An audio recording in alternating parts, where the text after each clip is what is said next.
이 시간 흙덩이를 깨뜨리리라라는 제목으로 하나님의 말씀을 전하겠습니다.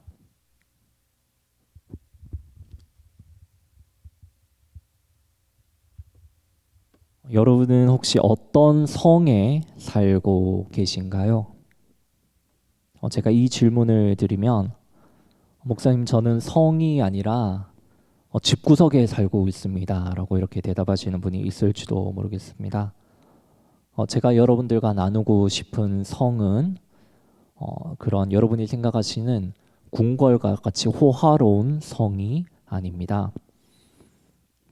창세기 4장을 보시면 가인이 아벨을 죽인 후에 하나님 앞에서 다른 지역으로 쫓겨나가고 이제 아내를 만나서 아들을 낳습니다. 그리고 그 아들을 낳고 나서 가장 처음 한 행동이 무엇인지 아십니까? 창세기 성경을 보면 바로 아들의 이름을 따서 성을 쌓은 것이었습니다. 창세기 4장 14절에서 보시면 가인은 하나님 앞에서 사람들이 자신을 죽일 것을 두려워합니다. 그런데 이제 가정을 이루고 나서 무엇이 생겼습니까? 이제는 자신의 죽음만을 걱정해야 하는 처지가 아니라 자신이 지켜야 하는 처와 자식이 생겼습니다. 그래서 무법지대였던 고대 사회에서 재산과 식구를 지킬 수 있는 가장 쉬운 방법이 바로 성을 쌓는 것이었기 때문에 가인은 이제 이 성을 쌓고 아들의 이름을 따서 에녹성이라고 짓습니다. 심리학을 연구하시는 분들은 이 창세기 4장에서 가인이 성을 쌓은 이 행동이 바로 그의 방어기제가 작동하는 것이라고 이렇게 설명을 하기도 합니다. 방어기제라는 것은 나 자신을 지키기 위해서 우리 안에서 이렇게 행동하는 그런 것을 말을 하는 것입니다. 하지만 오늘 현실을 살아가는 우리 또한 사실은 가인과 같이 성을 쌓는 자들임을 우리는 우리의 삶의 모습을 보면 발견할 수 있습니다. 경남대 경찰학과 교수님이시면서 사회학 박사님이신 김성언 교수님께서 쓰신 논문 중에 이런 논문이 이것에 관해서 기록한 논문이 있습니다. 이분이 경찰학과다 보니까 치안이나 뭐 안전 그리고 범죄 이런 쪽으로 이게 연구를 많이 하시지 않겠습니까? 이분이 2011년에 사람들이 주택을 선정하는 기준에 대해서 이렇게 조사를 해보니까 굉장히 큰 요인이 뭐였냐면 범죄로부터 안전한 집인가 이것을 가지고 주택을 선택하는 사람들이 굉장히 많았다는 것입니다. 그런데 우리는 어떻게 생각하냐면 세콤이나 방범창 같이 우리를 지켜주는 집에 설치할 수 있는 이런 안전장치들을 더 설치하면 설치할수록 우리는 뭔가 더 안정감을 느낄 것이라고 생각을 하는데 이 교수님이 연구한 연구의 결과는 정반대였습니다. 이분이 연구를 해보시고 이렇게 통계 자료를 조사해 보니까 이 범죄를 막아주는 집에 설치하는 세콤이나 방범창 같이 이런 안전장치들이 많아지면 많아질수록 사람들은 더 불안감을 느낀다고 하는 것이었습니다. 그러니까 그 범죄를 막아주는 안전장치들을 바라보면서 무의식 중에서 계속해서 내가 어떤 범죄에 노출될 것이라는 불안감을 계속해서 상기하던 것이라는 거죠. 그러다 보니 점점 더 안전한 집을 찾고 점점 더 안전한 경비 업체를 찾기 시작했습니다. 그래서 이 교수님의 표현으로는 집이라는 것이 편안함을 주어야 하는 공간인데 이제는 그 집이 편안함을 주는 공간이 아니라 적국의 침입을 막는 요새처럼 점점 요새화되어 가고 있다고 이야기를 하셨습니다. 그래서 이 교수님이 주거지의 요새화라는 용어를 사용하셨습니다. 그러니까 사실은 우리도 무엇입니까? 가인과 마찬가지로 우리 인간 안에도 무엇을 잃어버릴까 하는 두려움 때문에 우리 또한 가인처럼 성벽을 쌓고 요새를 쌓고 그 우리가 쌓아놓은 그 요새들을 의지하는 경우가 많다는 것입니다. 여러분 앞에서 설교를 하는 저희의 경우에는 저희 집은 원래 뭘 가져갈 만한 것이 없습니다. 제가 여기 삼락교회에 와서 사택에 들어와서 이렇게 2년째 살고 있는데 사택을 구해주실 때 저희 담임 목사님 사모님께서 비밀번호가 간단하니까 4자리밖에 안 되니까 꼭 바꾸라고 이렇게 말씀하셨는데 저는 2년째 바꾸지 않고 있습니다. 그리고 이제 택배 같은 것이 오면 저는 그냥 비밀번호를 가르쳐주고 그냥 제가 밖에 있는 경우에는 안에 넣어달라고 합니다. 왜 그런가 하면 정말 와서 보면 아무것도 가져갈 만한 것이 없기 때문입니다. 그러니까 잃을 것이 없기 때문에 저는 너무나 이렇게 편안하게 잃을 걱정 없이 이렇게 잘 지내고 있지만 모든 사람이 그렇지는 않습니다. 저와는 반대로 가진 것이 많고 집에 값진 물건이나 값진 전자제품을 가지고 있는 사람들은 너무나 불안할 수 있는 것입니다.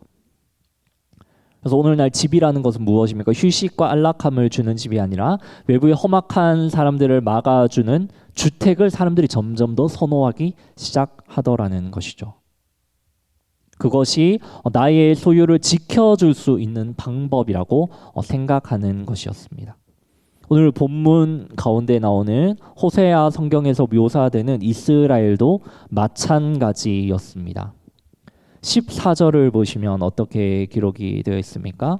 내 산성들이 다 무너지되라고 기록이 되어 있습니다. 그러니까 이스라엘이 하나님이 아니라 산성을 의지했기 때문에 이스라엘이 의지하는 산성을 하나님께서 무너뜨리신다는 그러한 내용입니다. 근데 여러분 생각을 해보시면 사실 이스라엘은 산성을 의지하는 민족이 아니었습니다. 호세아에서 계속해서 출애굽기 광야 생활을 이야기를 하는데 여러분 광야 가운데 이스라엘은 어떻게 살았습니까? 그들은 광야를 여행할 때 자신들을 지켜줄 나무나 금속을 가지고 바리게이트를 치면서 살았을까요? 물론 12지파가 3지파씩 사면을 주시하면서 가운데 이제 성막을 두고 성막이 아니죠. 법궤를 두고 이제 구름 기둥과 그 불 기둥을 의지하면서 성벽 없이 그 하나님의 임재로 상징되는 불 기둥과 구름 기둥을 의지하면서 살았던 민족이 바로 이스라엘 민족 아닙니까? 왜냐하면 그 불 기둥과 구름 기둥으로 상징되는 여호와께서 진정 그들의 산성이었고 강한 요새가 되어서 그들을 지켜주셨기 때문입니다. 근데 무엇입니까? 이제 점점 눈에 보이지 않는 하나님이라는 산성 대신에 아수르와 애굽이라는 눈에 보이는 산성들을 이스라엘은 의지하기 시작했습니다. 힘이 강한 하나님을 의지하는 것이 아니라 자신 스스로의 힘을 키우며 그것을 의지하기 시작했습니다. 그래서 무엇을 쌓습니까? 성벽을 쌓아 올리는 것이죠. 13절에 보시면 이스라엘이 무엇을 의지했는지 나와 있습니다. 우리 함께 13절을 한 목소리로 읽어보겠습니다. 너희는 악을 밭가라 죄를 거두고 거짓 열매를 먹었나니 이는 내가 내 길과 내 용사의 많음을 의뢰하였습니다. 이스라엘이 의지한 것은 자신 스스로 세운 길, 또 자신이 의지하는 것은 또 숫자였습니다. 많은 군대를 의지했습니다. 이제 하나님께서는 자신의 백성이 자신을 의지하지 않고 돌아서고 다른 것들을 의지하기 시작하는 이 이스라엘을 이제 훈육하며 훈련하기 시작하십니다. 그 이야기가 오늘 본문인데 이 이스라엘을 훈육하는 이야기를 마치 소를 길들이는 멍에를 매는 이야기를 통해서 우리에게 비유로 말씀해 주고 있습니다. 함께 11절 말씀을 우리가 같이 읽어보겠습니다. 시작. 에브라임은 마치 길들인 암소 같아서 곡식 밟기를 좋아하나 내가 그의 아름다운 목에 멍에를 메우고 에브라임 위에 사람을 태우리니 유다가 밭을 갈고 야곱이 흙덩이를 깨뜨리리라. 에브라임으로 상징되는 북이스라엘은 무엇과 같습니까? 길들인 암소라고 표현을 하고 있습니다. 사실은 무엇이냐면 그 의미를 훨씬 더 와닿게 하려면 길들여지고 있는 암소라고 하는 것이 맞을 것 같습니다. 초창기 이스라엘은 어땠습니까? 이 송아지, 소로 비유되는데 이 송아지가 말을 잘 들었습니다. 자신의 사명, 곡식을 밟는 자신의 사명을 잘 감당했습니다. 또 그의 목은 아름다웠습니다. 물론 이 곡식 밟기라는 것을 신학자들 사이에서는 긍정적으로 보기도 하고 부정적으로 보기도 합니다. 곡식을 밟는다는 것이 타작한다라는 의미가 또 있기 때문에 부정적인 의미로 쓰이고 또 70인경 성경에서는 전쟁에서의 승리라는 전투적인 이미지로 쓰기 때문에 부정적으로 보는 학자들도 있지만 한편으로는 소의 본래의 사명이 농사에 동원되어 곡식을 밟고 밭을 가는 것이기 때문에 이 곡식을 밟기를 좋아한다는 것은 자신의 사명을 잘 감당하고 그것을 즐겨 했다는 긍정적인 의미로도 받아들일 수 있습니다. 그러니까 처음 이스라엘은 무엇입니까?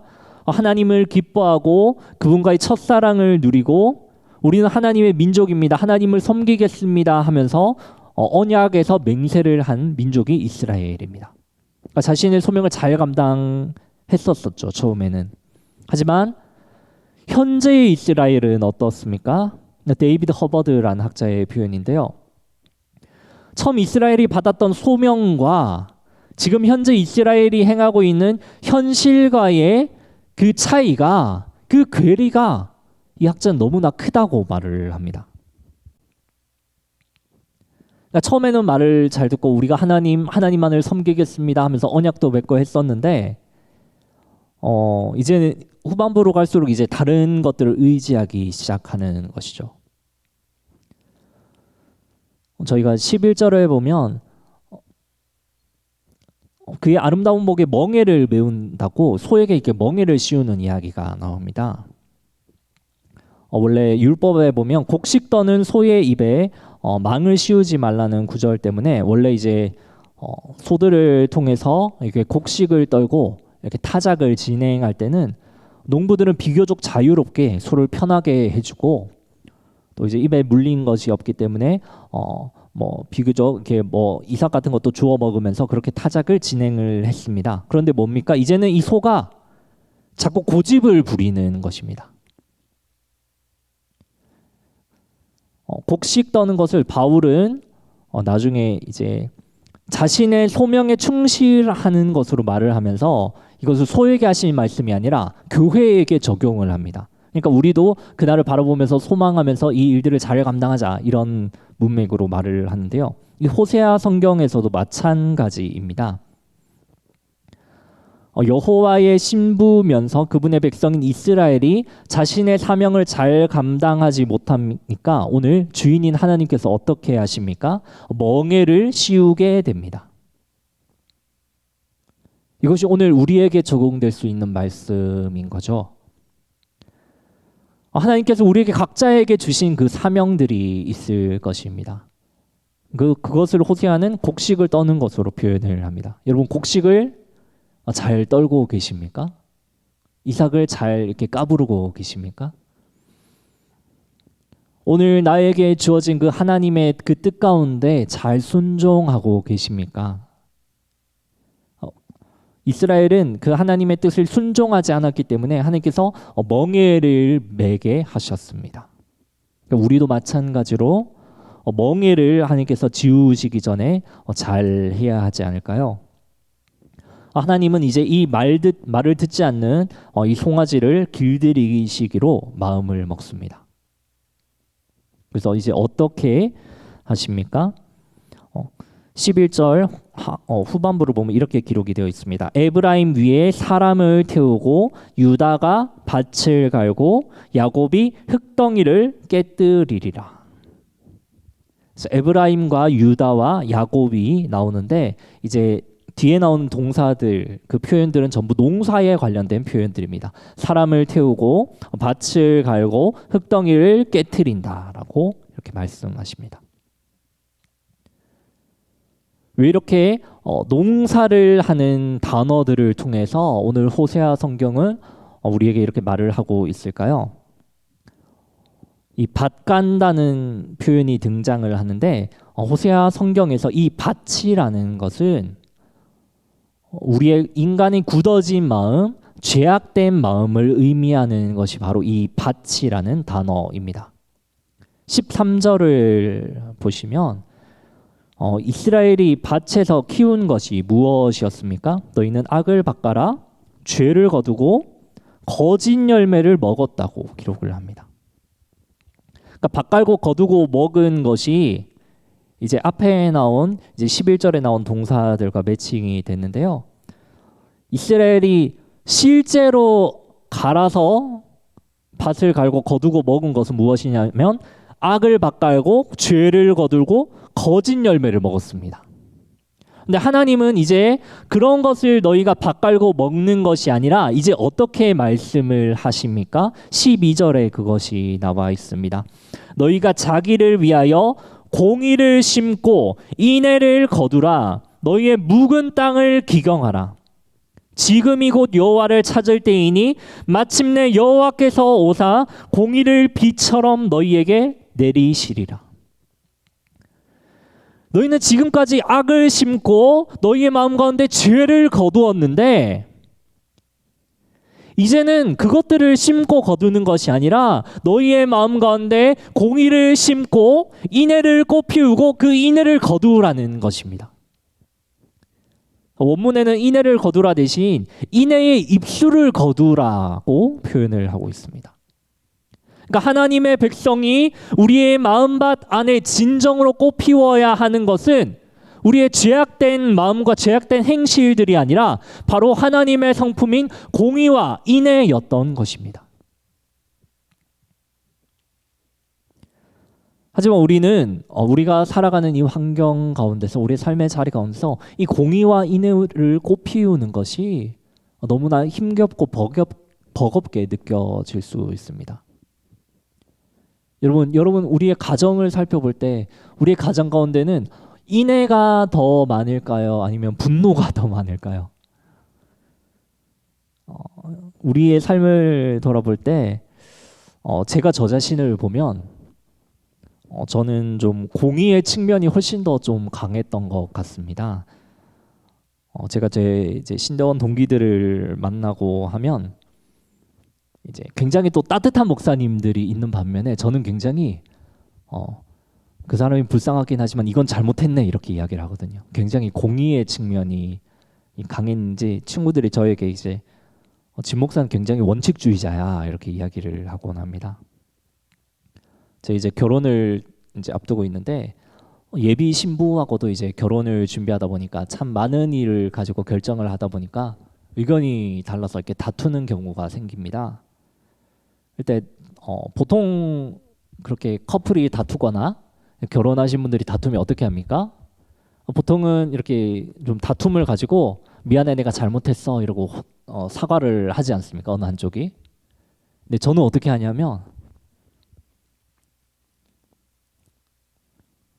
그냥 미안해라고 하는 것이 아니라 저는 이게 하나하나 구분을 합니다. 이 점은 내가 잘못했는데 이 점은 당신이 잘못했어. 그러니까 내가 이 점은 사과할 테니까 이 점은 당신이 사과해라는 얼토당토 않는 사과 같지 않은 사과를 하니까 그분은 이제 속이 터지시는 거죠. 속이 얼마나 답답할까요? 그래서 저보고 맨날 정없는 사람 이럽니다. 그러니까 사실 제가 이렇게 자라게 된 데는 저의 이제 성장 배경을 알아야 진 목사가 왜 이렇게 하는가 이걸 알 수 있습니다. 저는 삼형제 중에 이제 둘째로 자랐습니다.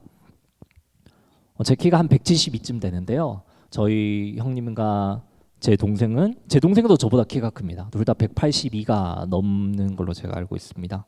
저보다 머리 하나는 더 있고 체격도 좋고, 근데 두 분 다 군대는 안 가셨더라고요. 저는 군대 현역으로 이게 이 양의 몸으로 현역을 갔다 오고. 예. 근데 사춘기 때는 얼마나 이렇게 많이 싸웁니까? 학생 때, 중학생 때, 고등학생 때. 제가 싸우는 이유를 보니까 이 남자들 3명이 정말 유치한 이유로 싸웁니다. 그러니까 고기 반찬이 나오는데 고기를 2개씩 집어 먹었다던가, 아니면 내가 옷을 주일날 입고 가려고 이렇게 싹 빼놨는데 그걸 말 안 하고 다른 동생이 입고 갔다던가, 컴퓨터가 한 대였는데 이제 컴퓨터 하고 싶은 이제 사람은 3명이니까 왜 나는 컴퓨터 안 시켜주냐고 또 싸우고. 제일 어이없었던 거는 뭐냐 하면, 제가 아직도 기억이 나는데 제가 사실 견과류를 안 먹습니다. 저희 이제 같이 살아가는 저희 전도사님들은 그래서 이제 견과류를 저에게 지목사님 견과류 안 먹죠? 이러면서 안 갖다 주시는데, 저희 어머니께서 저희가 이제 풍족하게 자라지는 않았었는데요. 저희 어머니께서 이제 일을 하러 가시면은 저희가 집에 이렇게 있으면 심심하니까 과자를 사 먹으라고 용돈을 주고 가셨습니다. 근데 이제 남자 3명이 얼마나 그때 식욕이 폭발합니까? 그 과자 이거를 한두 봉지 살 돈 정도밖에 안 되는데 너무나 이게 부족한 거죠. 근데 이제 저희 형이 꾀를 딱 낸 겁니다. 제가 이제 땅콩하고 이런 걸 안 좋아하는 거 하니까 3명이 먹으면 과자가 얼마 안 되는데 2명이 먹으면 좀 많이 먹을 수 있다. 그래서 무슨 과자를 사왔냐면 그 돈을 가지고 오징어 땅콩을 사왔습니다. 그러면 저는 어떻게 할까요? 제가 좋아하지 않는 과자니까, 그래서 또 형이랑 싸운 거죠. 왜 오징어 땅콩을 사왔냐. 그리고 막 싸우다가 집에 오면 어머니가 또 왜 싸웠냐 이러고 또 혼나고 그랬던 기억이 있습니다. 근데 저희 어머니 꼭 형제들이 싸우고 나면 참 독특하신 분이었습니다. 싸우고 나서 누가 잘못했어 이게 아니라 너희 둘 다 잘못했어, 혹은 너희 셋 다 잘못했어. 형제들 3명이 3명 중에 2명이 싸웠는데 저는 가만히 있는 경우도 있었거든요. 그러면 성찬이 왜 안 말렸어? 너도 일로 와, 너도 혼나. 여러분, 저는 이제 그때부터도 뭔가 제가 인정이 안 되면은 사과를 이렇게 하지를 못했습니다. 그래서 이제 제 동생하고 저희 형은 이제 한 대 맞고 끝났는데, 성찬이 왜 미안하다 안 해? 빨리 미안하다 해. 그러면 저는 이제 입국 닦고 있다가 해철이 한 대 맞으니까 5대 맞고 더 울고 뭐 이랬던 기억이 있습니다. 그러니까 세상 법정에서도 여러분, 제가 그 억울함이 아직도 있는데요. 세상 법정에서도 가해자와 피해자가 있습니다. 2명 다 잘못한 경우는 흔치 않습니다. 그러니까 오징어 땅콩을 일부러 사와서 나를 약 올린 건 저 사람인데 혼은 갑자기 제가 나는 것이죠. 그러니까 저는 무엇입니까? 학창 시절부터 공의로운 재판을 받지 못하고 굽어진 재판을 받아서 의에 줄이고 목이 마른 사람이 된 거죠, 저는. 근데 저희 어머니는 사실 어떤 분이셨냐 하면 인애가 있으신 분이셨습니다. 저희를 이렇게 혼내시고 나서도 방에 불 꺼놓고 제가 이렇게 울고 있으면 들어와서 이렇게 마데카소를 이렇게 매맞은 자리에 발라주시면서 아프지 하고 이렇게 약을 발라주시면서 이렇게 저를 또 챙겨주셨습니다. 그럼 저는 또 이제 그 어머니의 모습 보면서 눈물이 나는 거죠. 그러니까 저는 굉장히 울음이 많았었습니다. 그러니까 싸우다가 억울해서 형이랑 싸우다가 복에 받쳐서 울고, 어머니한테 혼날 때 울고, 또 매 맞고 나서 그 다음에 또 울고. 제가 오늘 공의와 인애를 이야기하다가 오징어 땅콩 때문에 좀 제 이야기를 많이 드렸는데요. 다시 본문으로 돌아와서 호세아에서, 이 호세아 성경 안에서 하나님이 이스라엘에게 진정으로 요구하셨던 것은 무엇입니까? 그들 안에 심고 맺기를 원했던 것은 바로 공의와 인애의 입술이었습니다.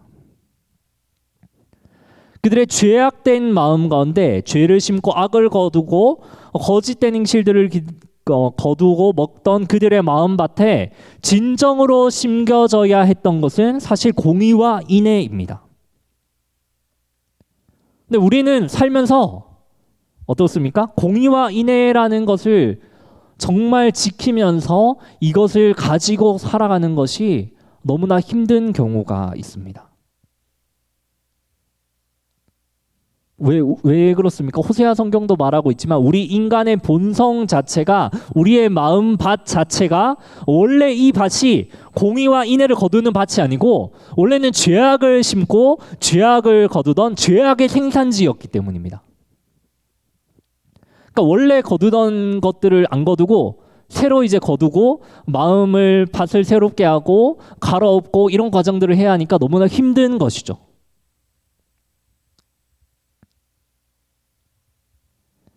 이것을 아시는 하나님께서 그래서 우리 가운데 주신 해결책이 무엇일까요? 우리의 이 타락한 마음밭 가운데 공의와 인애를 꽃피우기 위해서 우리에게 진짜 필요한 것이 무엇일까요?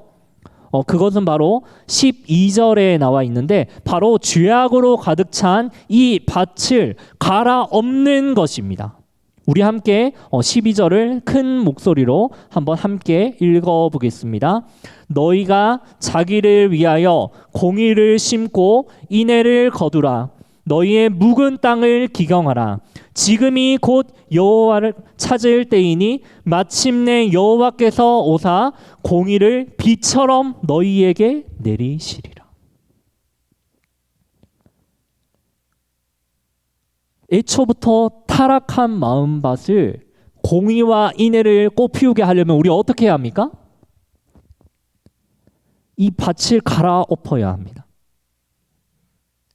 단단한 마음, 우리의 묵은 땅을 기경하는 것입니다. 그래서 오늘 설교의 제목이 흙덩이를 깨뜨리리라입니다. 그러니까 우리는 죄악의 그 잔재들이 남아있는 우리의 마음을 완전히 뒤엎어 버리고 우리의 묵은 땅을 기경하고 남아서 뭉쳐있는 그 단단한 흙덩이들을 우리 안에 깨트리는 작업이 우리에게 필요합니다. 그리고 우리는 무엇을 기다려야 합니까? 거기서 끝나는 것이 아니라 하나님이 우리에게 부어주시는 공의의 비를 기다려야 합니다. 여호와께서 오사 공의를 비처럼 너희에게 내리시리라. 그러니까 이 공의의 비는 원래 우리 안에 스스로 생산될 수 없는 것입니다. 우리의 마음은 죄악된 밭이니까요.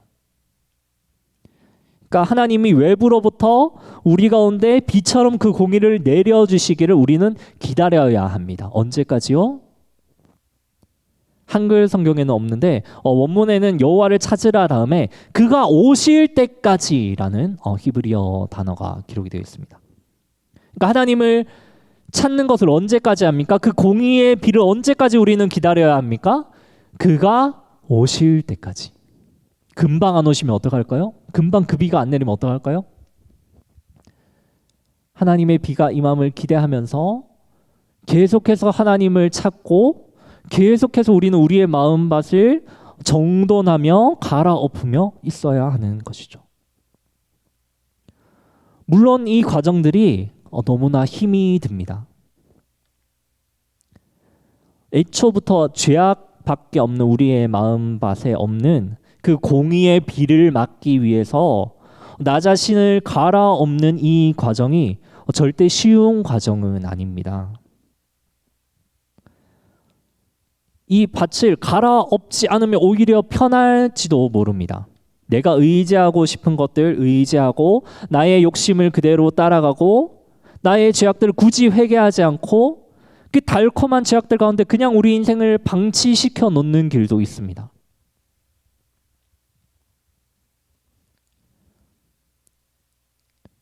우리는 애초부터 죄악을 생산해내던 그 죄악의 밭이었기 때문에 그것이 훨씬 더 편한 길일지도 모르죠. 악은 죄인에게 익숙하니까요. 하지만 오늘 성경은 무엇이라고 말을 합니까? 그 우리의 죄악된 마음밭을 갈아엎고 공의의 비를 기다리며 여호와를 찾으라고 말을 합니다. 그러니까 우리가 애초부터 이 작업이 힘든 것을 알기에 하나님께서 우리에게 도움을 주시는 그 길을 예비해 놓으셨습니다. 우리가 정말 이 밭을 갈아엎는 게 힘들고 하나님이 오실 때까지 그 과정을 기다리면서 그 공의를 기다리는 것이 힘들지만 우리가 감당할 수 있는 이유는 무엇입니까? 사실 이 모든 과정이 하나님이 우리를 가르치시는 사랑의 과정이라는 것입니다. 우리는 그것을 깨달을 때야 이 어렵고 힘든 과정을 비로소 견디면서 인내하면서 소망을 가지고 기다릴 수 있는 것이죠. 제가 오징어 땅콩 얘기를 들었었는데 부모님 앞에 이렇게 싸운 것을 가지고 훈육을 당하고 부모님께 혼이 나면 그때는 역시 마음이 상할 수밖에 없죠. 하지만 이 과정이 무엇입니까? 저희 어머니가 나중에 저희가 다 크고 나서 왜 그때 모두를 혼냈는지 그 이유를 말씀해 주신 적이 있습니다. 나도 분명히 누가 잘못했는지를 알지만 이렇게 누구 한 명의 편을 들어주고 한 명만 혼내다 보면 나중에는 그 사람이 계속해서 그 다툼을 가지고 더 잦은 다툼이 일어나더라는 것이죠. 그래서 어머니께서는 형제 간의 우애를 위해서 알면서도 일부러 모두를 꾸짖으셨다는 것입니다. 그 형제 간의 우애를 위해서 다투지 않고 최대한 그 형제 간에 돕도록 그 가치를 우리에게 알려주시고 싶었던 것이죠. 그러니까 이 과정이 무엇입니까? 혼나는 것은 힘들지만 우리를 가르치시면서 우리가 조금 더 나은 사람이 되도록 이끄시는 그 사랑의 과정이 바로 그 회초리를 대시는 그 과정이었던 것입니다. 오늘 호세아 성경에 등장하는 이 하나님의 말씀도 마찬가지입니다. 공의를 비처럼 내리시리라라고 되어 있는 이 내리신다는 히브리어 단어가 내린다는 이 뜻 말고도 하나 또 가지고 있는 뜻이 무엇이냐면 가르치다라는 뜻입니다. 그러니까 하나님이 우리에게 공의를 내리시고 새로운 비를 내려주시며 우리를 본성을 새롭게 하시는 우리의 밭을 갈아엎는 이 과정은 무엇이냐면 하나님의 사랑의 가르침의 과정입니다. 그러니까 호세아는 두 가지 뜻 모두를 의도하지 않았을까요? 비유적 이미지에서는 쥐약분인 밭에서는 스스로 공의가 창출될 수 없기 때문에 위에서부터 공의의 비가 내린다는 이 내린다라는 뜻을 의도했을 것입니다. 하지만 동시에 실제 인간의 삶의 영역에서는 하나님이 공의를 알지 못하는 깨닫지 못하는 죄인들에게 그 공의를 가르치시는 것이죠. 그렇기 때문에 이 내린다라는 뜻과 공의가 내린다라는 뜻과 공의를 가르친다라는 이 두 가지 뜻 모두가 호세아 성경에서는 적용될 수 있는 것입니다. 또 한 가지 저희가 11절에 읽었었던 길들인 암소라는 표현이 있습니다. 이 길들인이라는 이 단어 또한 사실 긍정적인 의미로도 볼 수 있습니다. 훈련을 받는다, 교육을 받아서 더 나은 상태로 나아간다는 그런 의미 또한 포함이 되어 있습니다. 그러니까 하나님께서 멍에를 메고 밭을 갈아엎게 하시고 이런 험난한 과정들이 사실은 무엇입니까? 하나님의 연단의 과정이며 훈련의 과정이며 우리를 더욱더 하나님의 백성에 합당한 모습으로 세우기 위한 그런 사랑에 매였다는 것이죠.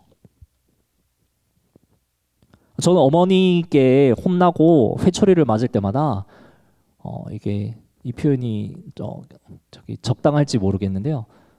저는 그 마음속으로 이렇게 생각했어요. 왜 나를 이렇게 좁히시나 라고 생각을 했습니다. 하나님이 근데 어떻게 말씀하십니까? 이 멍에를 매는 과정이 막 패시고 길들이는 것만 있는 것이 아니라 사실은 본인의 역할을 더욱 잘 감당하도록 밭을 갈고 곡식을 타작하는 이것들을 더 감당하기 위해서 소명을 훨씬 더 잘 감당하기 위해 멍에를 매는 가르침을 받는 것이죠. 이 멍에 매는 소를 호세아를 연관한 신학자들은 고멜과 연관시킵니다. 멍에를 안 매게 하면 어떻게 됩니까? 그러니까 이제 멍에를 맨다는 것이 다시금 이스라엘 백성을 더 이렇게 하나님의 백성으로 다듬어가는 것이라면 고멜에게 적용되는 경우는 다시 원래 남편인 호세아를 더욱 사랑하도록 그 이끄는 장치들이 될 것입니다. 호세아가 고멜을 찾아와서 어떻게 할까요? 그냥 그대로 놔두면 될까요? 이제 뭐죠? 다른 남자를 쫓아가는 이 여인을 다시 데리고 왔으면 교육을 시켜야 될 거 아닙니까? 넌 나만을 사랑해야 돼. 다른 남자 보지 말고 이제 나랑 사랑하고 너는 나랑만 이렇게 지내는 거야. 이렇게 가르쳐 줘야 하는 거 아닙니까? 그 과정이 무엇일까요? 소에게 멍에를 매는 것입니다. 그 과정에는 사랑이 포함되어 있는 것이죠. 하나님이 우리를 연단하게 하시고 시험을 당하게 하시고 어려움 가운데서도 우리를 가르치시고 힘든 와중에서도 밭을 갈아엎고 여호와를 그가 오실 때까지 찾으라고 하는 것은 무엇입니까? 진정으로 우리를 가르치시기 위한, 바른 길로 인도하시기 위한 사랑의 과정입니다. 제가 저번에 다른 설교에서도 언급한 적이 있는데 저희 고등부에서 마태복음 읽기를 진행을 했었습니다. 제가 아이들에게 퀴즈를 내고 마태복음 통독을 하고 하면 이제 선물을 줬는데 제가 아이들에게 이런 퀴즈를 냈습니다. 마태복음 안에서 주님께서는 자기 십자가는 가볍다고 내 십자가를 지고 내 멍에를 지라고 하신다. 근데 우리는 왜 십자가를 지기 싫어할까? 라는 퀴즈를 냈었습니다. 근데 고등부에 꽤 문장력이 괜찮은 친구들이 있는데요. 한 친구의 답변을 제가 읽어드리겠습니다. 고통은 아프지만 아름다운 것이다. 여러분, 고통이 아프지만 아름다운 것이라는 이 역설이 이해가 되십니까? 이 친구가 설명을 더 해놓았습니다. 십자가 시험은 겉으로는 우리에게 고통과 무거운 짐처럼 보이지만 우리는 그 아픔을 통해서 하나님을 의지하도록 하나님께서 우리를 이끌어 가시기 때문에 그 고통은 아름다울 수 있다는 것입니다. 그래서 자신은 아프지만 그 아름다운 고통을 끌어안고 십자가를 지고 시험을 감당하며 그 시험을 넘어 하나님과 나는 더 가까이 할 것이라는 그 소망을 기록한 이 고등부 친구의 묵상이 있었습니다. 저는 이 고통은 아프지만 아름다운 것이다 라는 이 글귀가 제 머리에서 떠나지 않았습니다. 오늘 호세아 본문도 마찬가지입니다.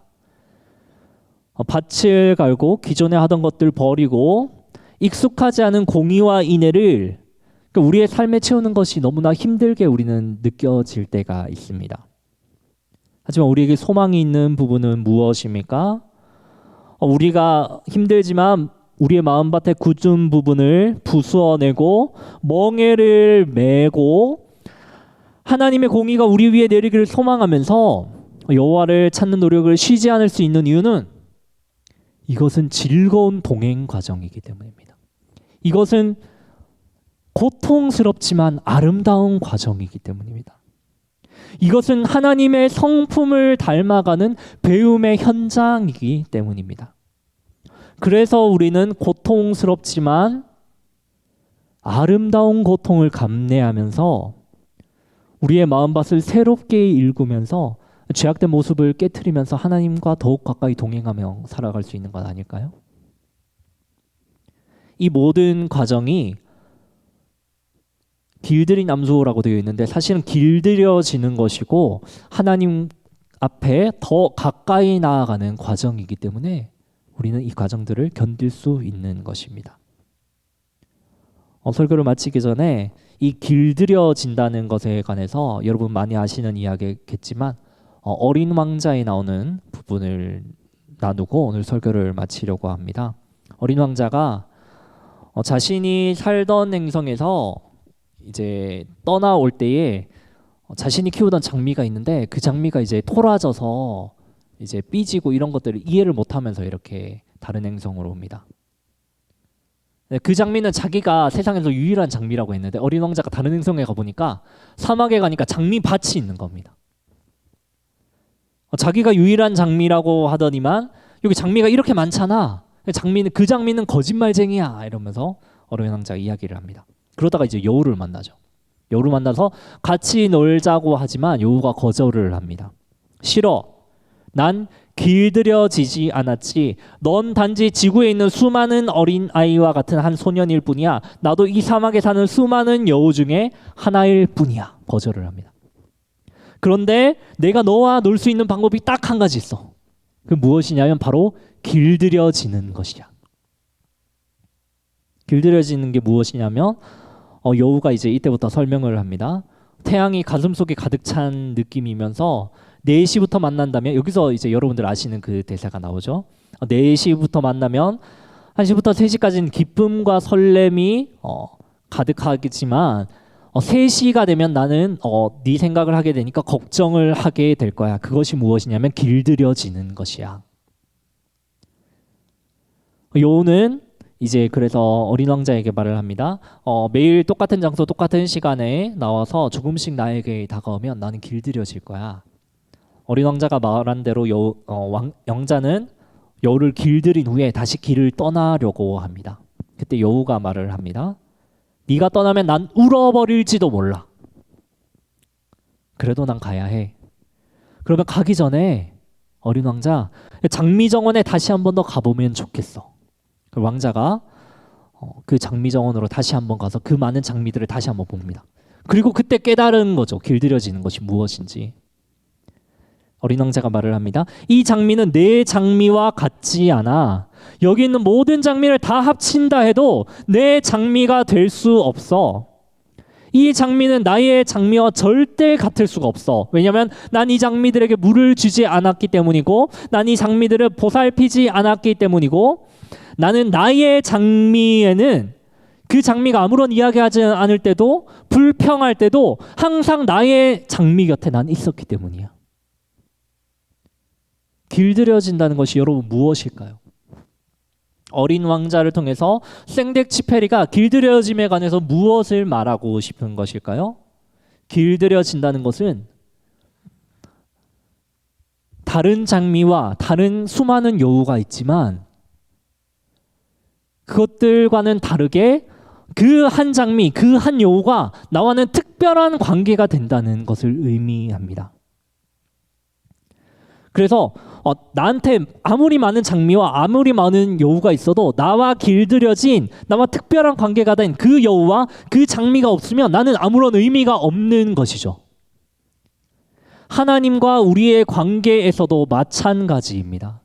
하나님께서 왜 이 말을 듣지 않는 소를 길들인다고 표현하십니까? 하나님은 이 이스라엘과 자신의 백성과 하나님의 백성인 여러분들과 다른 누구와도 같지 않은 특별한 관계를 누리기 원하시기 때문입니다. 멍에를 메고 밭을 갈고 이것은 힘이 들지만 이 소를 길들이는 과정은 사실 무엇이냐면 특별한 관계가 되어가는 그 사랑의 과정 안에 있는 것입니다. 여러분 생각해 보시면 이거 굉장한 일 아닙니까? 전지전능하신 하나님, 천지를 창조하신 그 하나님과 우리는 둘도 없는 특별한 관계가 되는 거예요. 가슴이 너무나 설레는 일입니다. 이 기쁨이 있기 때문에 우리는 때로는 버겁지만 때로는 힘들지만 우리의 마음밭을 갈아엎고 주님께서 우리에게 주신 그 소명 가운데 충성하면서 우리의 그 멍에를 맬 수 있는 것 아닐까요? 말씀을 정리하겠습니다. 우리의 마음밭은 악으로 가득 차 있기 때문에 갈아엎어져야 합니다. 우리는 말을 듣지 않는 고집센 소이기 때문에 멍에를 매야 합니다.